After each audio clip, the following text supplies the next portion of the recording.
nice of you all to be here. Thanks for joining us tonight, everybody here live at the 92nd Street Y, and thanks to you for joining us at home. I'm nervous. There's a ton of people here. But we begin tonight with President Obama on the cusp of securing one of the biggest achievements of his entire presidency, one of his fundamental goals. This is the moment when we must renew the goal of a world without nuclear weapons. It is time to secure all loose nuclear materials, to stop the spread of nuclear weapons, and to reduce the arsenals from another era. Today, I state clearly and with conviction America's commitment to seek the peace and security of a world without nuclear weapons. It will take patience and persistence. But now we, too, must ignore the voices who tell us that the world cannot change. We have to insist, yes, we can. It is a centerpiece of my foreign policy. And I'm working with President Medvedev to reduce America and Russia's nuclear stockpiles. Even as we prosecute two wars, we're also confronting perhaps the greatest danger to the American people, the threat of nuclear weapons. I've embraced the vision of John F. Kennedy and Ronald Reagan through a strategy that reverses the spread of these weapons and seeks a world without them. The United States and Russia are completing negotiations on the farthest-reaching arms control treaty in nearly 2 decades.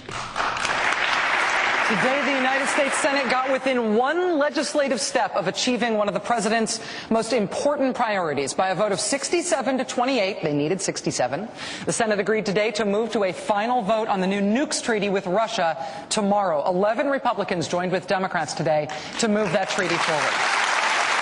President Obama's main goal for this lame duck section of Congress was to get a vote on that treaty, and it now appears that this will happen and that it will be ratified. This was the reaction today from Democratic Senator John Kerry, who has been the driving force behind this treaty in the Senate.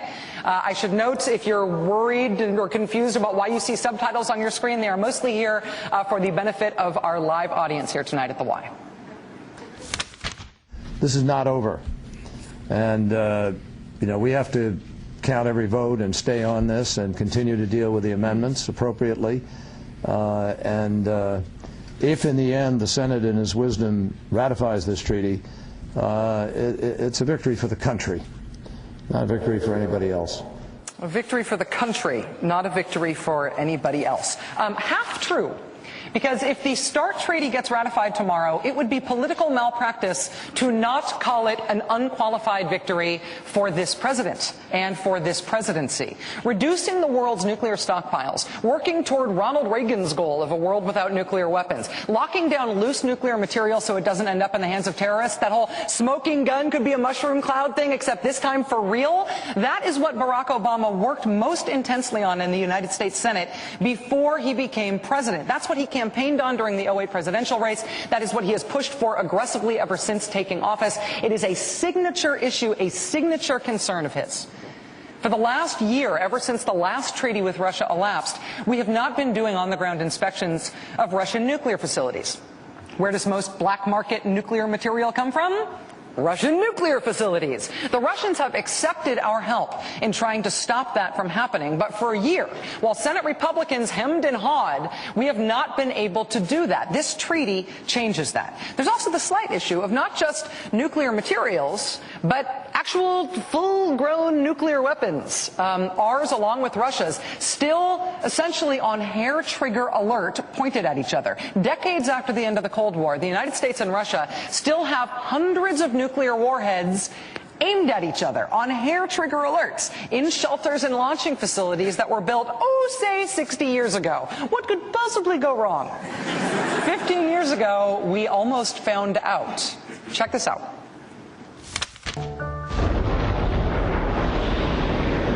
On January 25th, 1995, the United States launched a rocket from Norway to study the Northern Lights.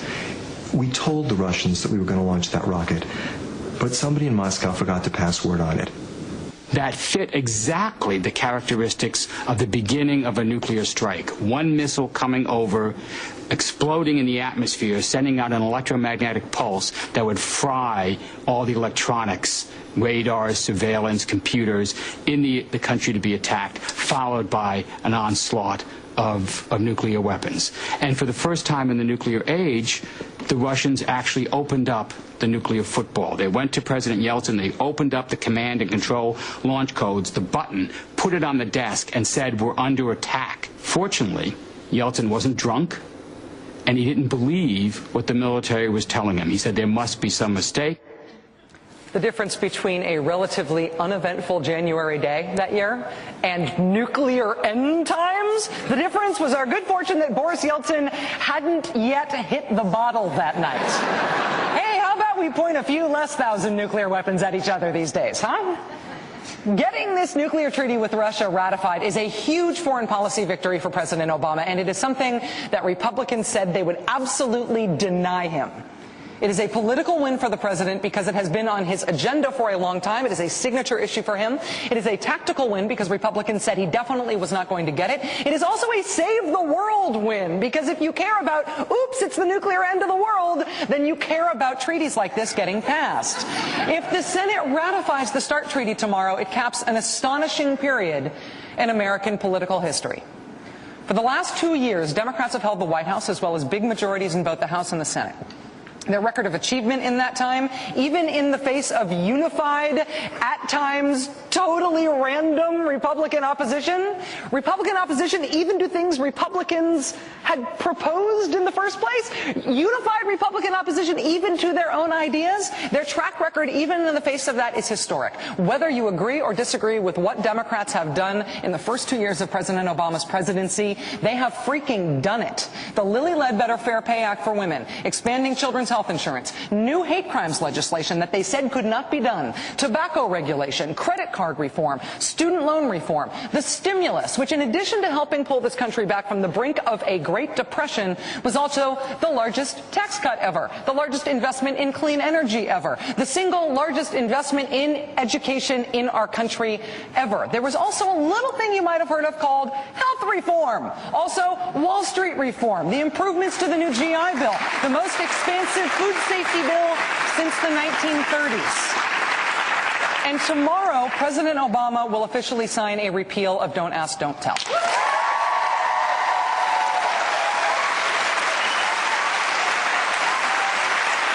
I mention that we have a live audience? I poked fun at myself on this show last night for having gotten it wrong when I said that Congress would not be able to repeal Don't Ask, Don't Tell in the lame duck session. Wrong, wrong, wrong, wrong, glorious wrong. But the bigger point here is not just that I was wrong, that I didn't think it could get done and it got done. The larger point here is that it got done. President Obama not only made a commitment to get it done and refused to cave on that commitment, but he also devised the strategy by which it could be done. From the beginning of his term, he worked with Admiral Mullen and Secretary Gates to create the conditions in Washington, painstakingly, to create the conditions under which it was more likely that Don't Ask, Don't Tell would be repealed than not. The conditions under which killing that policy was more possible than keeping it. It took 2 years of solid work. He did not waver on it, and in the end, he made it happen. There are big things this administration said that it wanted to do that it hasn't done yet. Energy reform, immigration reform, the Bush tax cuts for the rich have been extended, closing Guantanamo, those are just some of them. Just today, it looked like one of the president's important judicial nominees, Goodwin Liu, will not get a vote to become a judge this year. There is territory that this White House has said it would like to cover that it has not yet covered. But by my estimation, it is halftime, right, in the first term. And with this vote tomorrow, they will have gone 85% of the distance they said they wanted to go in the first term of this presidency.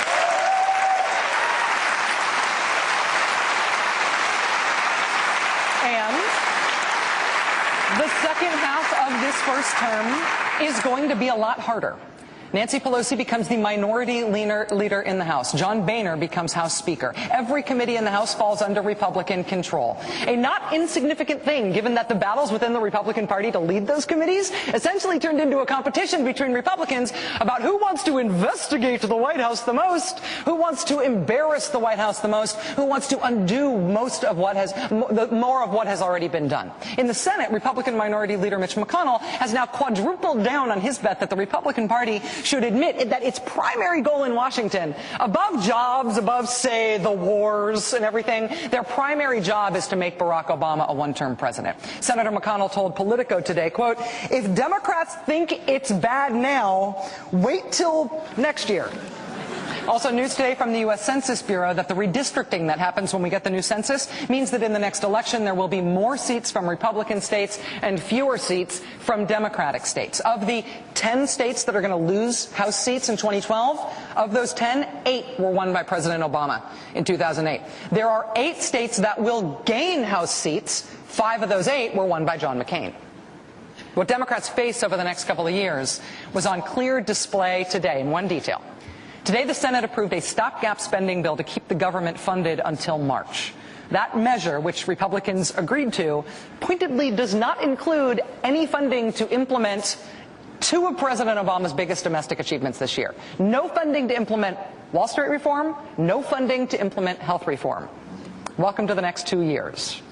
The entire second half of President Obama's first term is going to be about Republicans trying to dismantle and repeal all of the stuff that Democrats have gotten done over the last 2 years. Health reform, Wall Street reform, stimulus, you name it. They'll probably try to unnegotiate nukes with Russia. That'll be good. Democrats have taken all of this territory on the field over the last 2 years. And now the next 2 years, what they're going to be doing is defending it. Defending it from a Republican Party that is intent on undoing all of these things. What sort of leadership is that going to take? That's next.